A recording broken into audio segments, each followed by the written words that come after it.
Hello friends, this is Tim Collins coming to you again with our weekend word.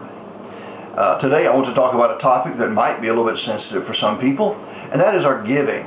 Now I differentiate between tithing, which guarantees a harvest, and giving, which I believe is how God allows us to determine the extent of our blessing. Jesus said, Mark 6:38, "Give and it will be given to you. A good measure, pressed down, shaken together, and running over will be poured into your lap. For with the measure you use, it will be measured to you."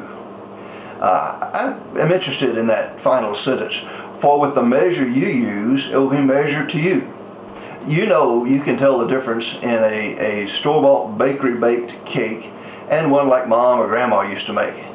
You know, when Grandma was measuring stuff, she would measure out a cup of sugar or whatever, and that would be her cup.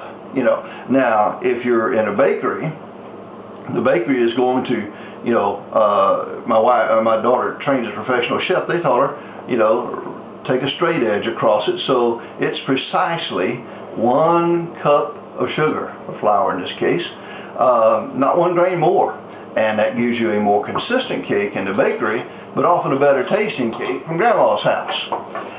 You can measure your giving with a generous grandma measure, or you can measure with a precise or even stingy bakery measure, if you will. But it's the measure you choose to use with your giving that determines the extent of your blessing, not how much you give or what you give.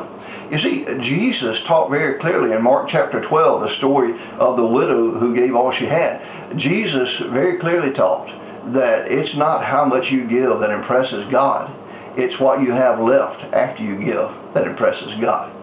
And so the measure you use, a generous measure, means that God's blessing to you is poured out generously. I'm glad that sometimes, you know, God doesn't bless us with what we give. If I take an old pair of shoes off my feet and give them to a beggar who doesn't have shoes, I'm glad He doesn't bless me with dozens of old pairs of shoes. But He blesses me with exactly what I need in abundance when I need it. And that's the generous measure that God uses, dumped into your lap. So I want to encourage you, try God. Give, and it will be given to you. A good measure, pressed down, shaken together, and running over will be poured into your lap. For with the measure you use, it will be measured to you.